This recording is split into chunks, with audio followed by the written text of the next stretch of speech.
Hi there, and welcome back to the Message Marketing Pod. I'm your host, Christoph Melotti from Melotti Media, and this is another special episode where the four marketers, including myself, get together to discuss one of the most important topics right now around business, or especially marketing, and that is content marketing. Is it worth it? So content marketing has come a long way over the last decade in business, and it has diversified. There's video content and copywritten content and design content and on and on and on. And it keeps growing and it keeps evolving. So as businesses, it's a valid question. Is it worth it? It's not easy to conduct a successful content marketing program. And so in this episode, we will discuss all of those things that you need to know to decide if content marketing is right for your business. Now, a little hint, it is worth it. Okay, that's what we do get to. However, we'll explain all the ins and outs of content marketing so you can learn how to make it worth it and overcome the challenges. So enjoy this special episode and thank you for listening. Hi everyone, and welcome back to another episode. We're going to be discussing today content marketing. Why there's a lot to do and it's very challenging, however, extremely worth it. So we're going to delve a little bit into content marketing and all the pieces that go with it, the omni-channel presence of it all, and answer probably some frequently asked questions and then go from there. So I will start. My name is Christopher Melotti from Melotti Media, and we help brands articulate their value to their customers. Mike? I'm Mike Sandys from Mobile Marketing. We're a high-performance digital marketing agency. I'm Kristen Hancock from Font & Swatch. We create profound and engaging brands for mid-market Australia. Fantastic. So I would say that content marketing, it's been on the top of everyone's tongues and everyone's thoughts for 10, 15 years, and it's going this trend, and it keeps evolving and it keeps growing. And I still think as marketers, we still hear a lot of questions around this. You know, the challenge of it, the difficulty of it, the effectiveness. It's bigger and bigger, doesn't it, basically? And All music to your ears, right? Yes, right. But it's just this growing area. So we thought today we'll just let's nut it out a little bit for not too long, but let's. It's getting bigger, but it's also getting harder. Is what we're finding, because there's just the scale of the amount that you've got to do to prepare for proper content. And the channels. Marketing channels. Like everything, you know, now there's TikTok and there's Pinterest and LinkedIn and websites and Google My Business, and it's I can see where businesses get overwhelmed because... Can I just nail the channel one first? Yeah, go for it. Go for it. So that we don't run off in the... Yeah, because that's what we do. The key thing that everybody should remember is do the channels that are right for your business. Don't try to be everywhere, and don't try to be everything to everybody. Yep, agreed. So identify where your audience is and target those, right? And then create your content around those channels. Do not sit there and say, I have to be present on every single one, because 9 times out of 10, your audience is not present on a few. On a few of them. So you can nut a few of them out. So, you know, you might have one they're omnipresent on LinkedIn. Yeah. They're really not that demographic that's present on TikTok. So you don't have don't waste time on I mean, that's TikTok. an interesting one, though, in sort of going kind of step beyond that. And I suppose you would see this, Chris, and be interested in terms of how you handle that, because you've got the different channels, but in terms of communication and content, like, do we do different things on all these different channels, or are we supposed to be keeping with one message? Like, how does that work? It's a tricky one, and that's where the overwhelm comes. And further to Kristen's point is, yes, always focus on the channels that a customer, you know, accustomed to your customers. But I think that even then, it's still overwhelming, because like even if you identify, say, 4 channels, you can think your business is probably going to go, oh my God, there's still 4 channels that we need to focus on. To your point, Mike, for me, I found experimenting really works. So like with my brand, I found that if I keep them fairly consistent across the channels, because I've isolated it to channels that are similar, I find that it works best. I still vary it. Like my website looks obviously different to, it's adapted from my website to my socials and all that sort of thing, but they are consistent and there's some sort of like theme there.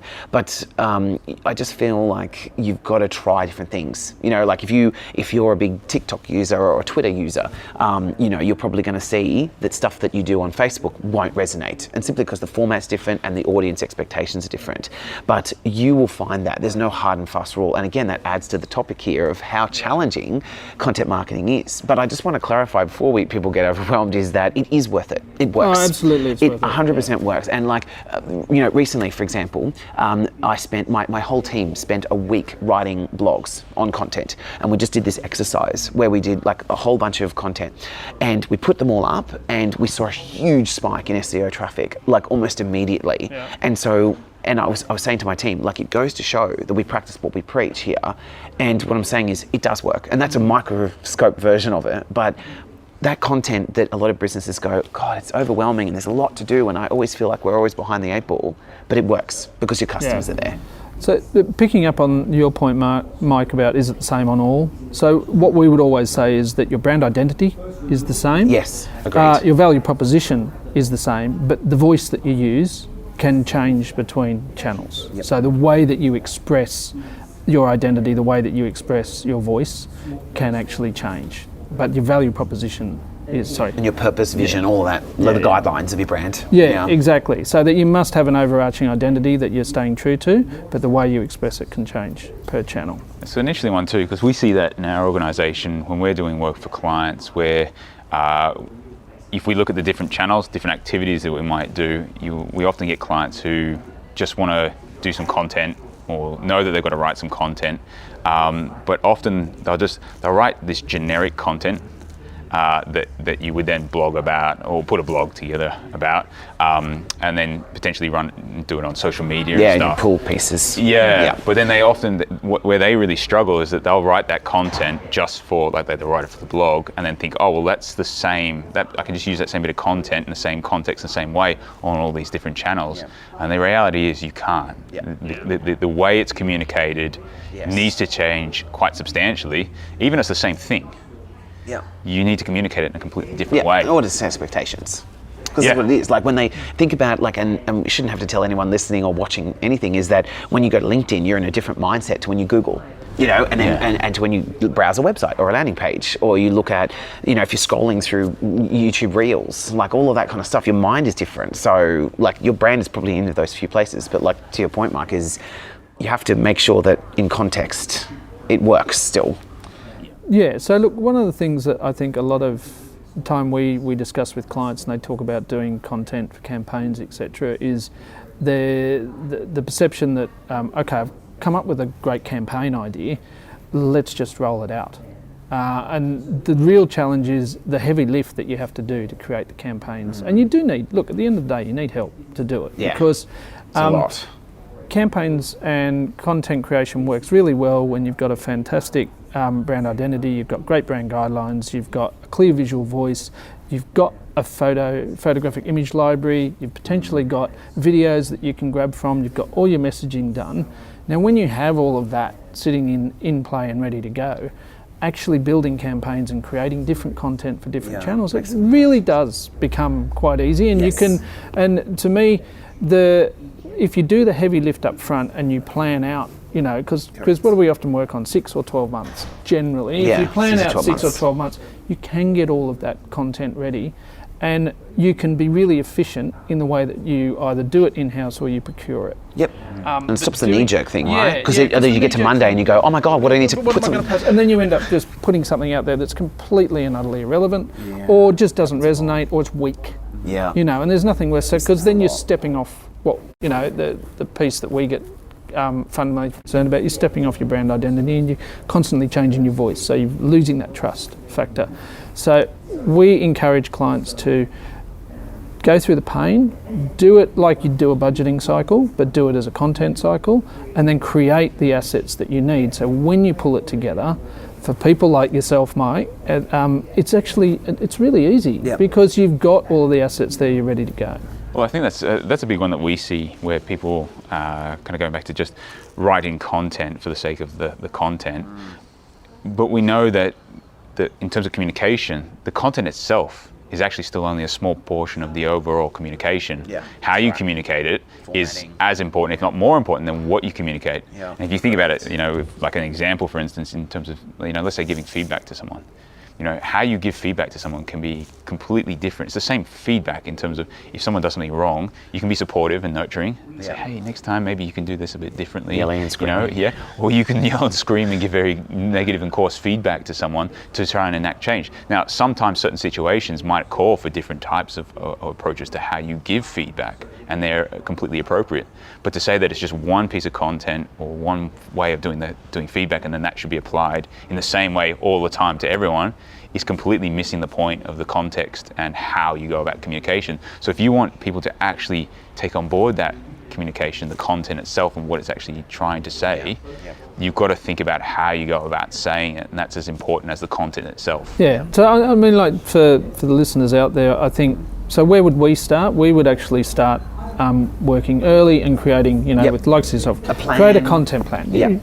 It's not something you can do ad hoc. You've got to create a content plan because you've got to map out what the content plan is going to be for each channel and what it is Customer that you want type, to say, and topics, why you subjects. actually want to say it. Yeah. What is it you're trying to get across, and are you leading to a call to action, or are you just doing a brand awareness campaign? Because they're very different from our perspective. It's a very different look, very different feel between what you're trying to do, and you're making sure that there's awareness in the market if you're doing a campaign that something's changed to make it look like a campaign and not just like we're constantly reinforcing the brand. Yep. Okay, and start there, and then once you've planned it, then you can work out, if you planned it well, you know what assets you need. Yeah, and that's what I do with a lot of my clients, is we do a 6 or 12 month plan, and we talk about customer types and things, and then we build subjects on top of that, and then therefore they've literally got 6 to 12 months of stuff locked in, and then there's also room for flexibility. Like as things change, you can move things around, but it's not as much of a turbulent experience as it can be when you're going, oh my gosh, it's Mother's Day today and we have no content for mothers,